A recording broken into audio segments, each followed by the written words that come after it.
Today, we're going to talk about if you feel like you're drowning in guilt or shame, or you feel like you can never quite fully step into your potential power. Well, it's because you're not honoring the power of your word. This is your invitation. Become the alchemist of your life. You decode your heaven on earth and go through the alchemical process. The alchemist is a master of himself so that he can master life. People thought alchemists were turning lead into gold, but they're really crystallizing their soul into form. Alchemize your golden potential. Welcome to the Golden Life. Welcome to the Golden Life. My name's David Gilbert. I'm here to help you become the alchemist of your life so you can have the knowledge, tools, and power to transform your life by first transforming yourself. And today, we're going to talk about what it means to really be the alchemist. The alchemist is somebody who knows how to transform themselves. And we know, just like how God created the word in the Bible, which is how did God create the word in the Bible? By using the power of the word.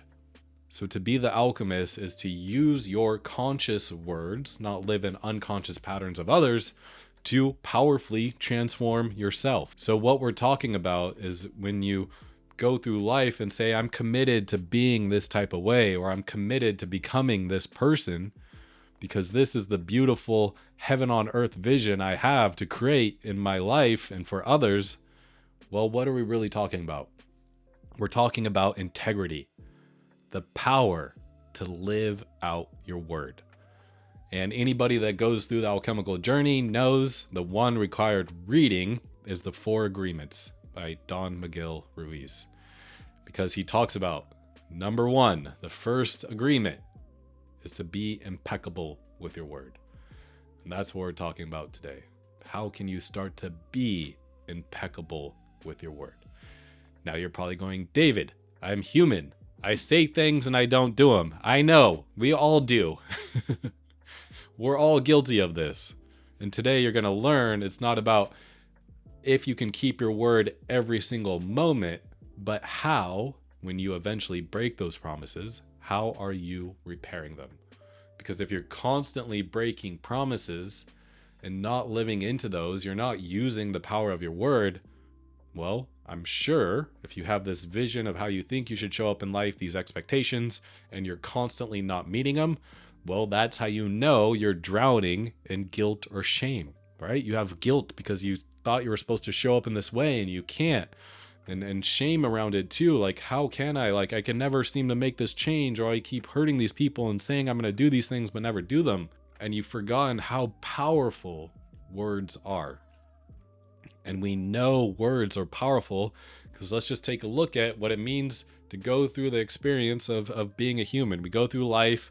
We have some situations as a kid that are hard. We create these stories, which are thoughts, which are words, which are energy and vibration coming out of our mouth. And that defines who we are. And then we live in this unconscious prison for the rest of our life. And then you're wondering why you can't make that change or why you feel sad all the time. Well, it's because you have this limited belief of who you are and you're living out this limiting belief constantly because of these unconscious patterns. And then you wonder why you can't keep your word. Well, if you don't matter, then your word's not going to matter, and then you're going to struggle to always keep your word. How do we start to repair this? But it also helps to realize, like, why do we want to have more integrity in life? Well, I would argue, this is only my perspective, I would argue by you living in integrity of either who you say you are or who you want to become, that is your source of joy. That is your source of true fulfillment that nobody can take from you. Like, that is a source of power that if you can cultivate that power, you can create any life you want, but more importantly, you can enjoy the freedom on the inside that everybody is craving. So this is where you could see your words create your reality, right? Words create worlds, at least your internal worlds. So you can be the artist of your life by learning how to reuse words powerfully. And this especially goes for making promises or commitments. This is part of the, executive coaching I do with the meta performance model. This is part of the Awaken event I recently went through, is being able to acknowledge your promises, being able to practice living out every promise or commitment that you make. But more importantly, as you know you're going to break a promise, because we're freaking humans, how do you repair that? Because what do we typically do when we break promises, right?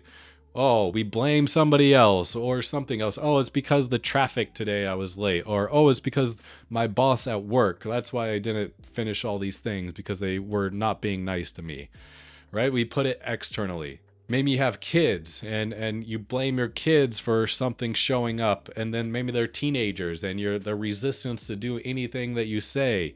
What's going on there? Well, do you think by continuously projecting blame or whatever it is onto them, is that going to repair the broken commitment that you made with them and repair the relationship? Usually no. You just start butting heads. So by you learning how to practice acknowledging your broken commitments or promises, is you can put relationships over the need to feel good, the need to look good, the need to be in control, and you can really start to have that intimacy or new space for possibility because you're the one courageous enough to repair your broken commitment.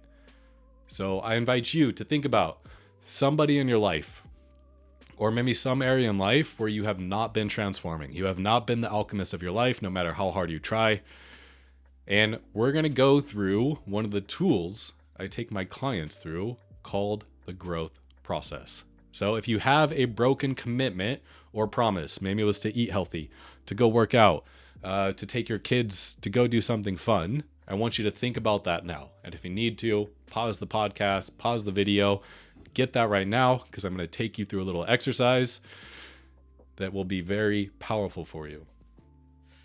And this is called the growth process. So first of all, you're going to acknowledge what was the broken commitment. So just go ahead, say it out loud. You're going to start using your words powerfully, right? So use your words powerfully.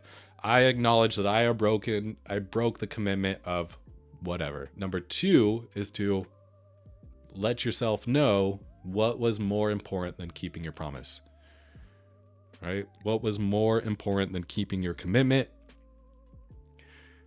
So if it was, I didn't take the kids to go do something fun. Oh, if you're being honest with yourself, you were probably, I don't know, maybe you were wanting to feel good in the moment because you were tired and you didn't have the energy to take him to the park. So instead of living that commitment that you made earlier in the day that you'd take him to the park after school, you're like, I'm so tired that I would rather focus on myself feeling good than taking you to the park. So acknowledge that. And then we get to call bullshit on whatever was the reason that was more important than keeping your commitment. Because I know there's different ways I can ask questions, like if you were paid $1 million to go do that thing, would you have done it? You'd be like, hell yeah, I'd take my kid to the park for $1 million, even if I was tired. Well, there you go. There's a filter to help you realize you were just making excuses. And we make excuses all the time. So don't judge yourself while you're doing it. This is what we do. So let's learn how to work with this, not against this. And then we get to acknowledge, what need were you fulfilling? If we simplify it to 4 needs of looking good, feeling good, being right, or being in control, like which one was it? Oh, I wanted to feel good. I was tired. I didn't want to go to the park. I wanted to be in control. I wanted to be in an environment where I was in control and not at the park where there's other kids and parents I gotta yada, yada, yada, outside my control. Okay, let's acknowledge that. And then this is where we get to have fun. How is this a pattern in your life? Where else does this show up? And this is where you get to help create space. Sometimes it helps to have a coach or a facilitator to guide you through that process. Because this is where our ego, our personality, our blind spots will like to try to stay blind spots. They'll be like, no, we're good. We don't do that anywhere else in life. So by having somebody kind of press you against it will force you to look at things in a new perspective. And this is also an opportunity to get feedback. If you are a bold, courageous alchemist, somebody who's committed to your own transformation, well, there's a way to get instant data from the universe, and that is to ask your loved ones or friends or coworkers, how else do I show up with this pattern in life? And they will be happy to tell you, and they will see it. And you will most likely resist it right away because your ego doesn't want to hear that, because it has its own view of what you think, how you show up in the world versus the reality. But that's a whole nother process. And then from there, it comes back to, what is this costing you? If you continuously show up in this certain way and continuously break your promises, what is this costing you? And this is another one. You could pause the podcast or video right now and like just journal on this alone. Because if you're wondering why you're struggling to create the transformation, maybe you know your limiting beliefs, but you're still struggling, well, it's because you haven't let the full pain of the cost settle in. You're still putting up a wall to feeling that fully, or kind of pushing it away. So let yourself feel that pain, because if you feel that pain enough, your brain is going to want to break and be like, we have to create change in life. Like, we can't take this much pain anymore. So let yourself feel that pain fully. Once again, this is where having somebody to push you to go a little bit further always helps. And then finally, come back to your vision, or why did you commit to this in the first place?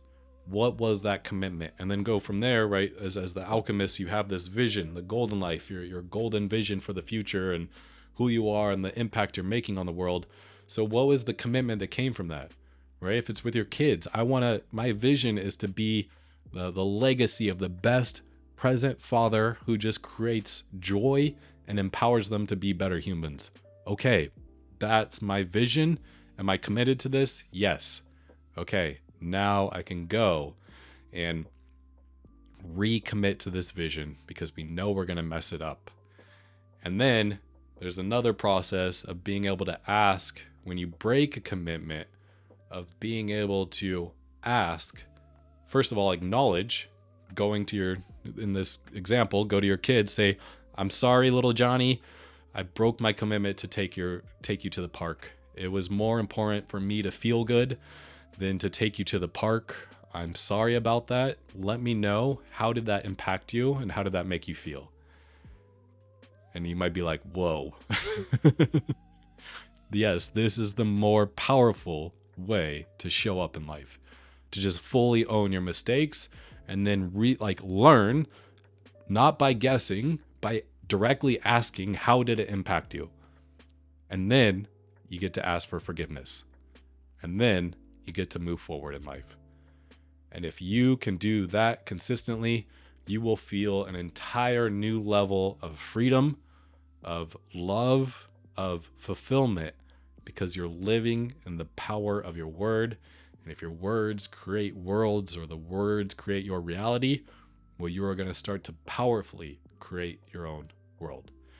So I'm excited for you to put this into place. This is part of what it means to become the alchemist, to be committed to who you're being or who you're becoming to create the vision at hand.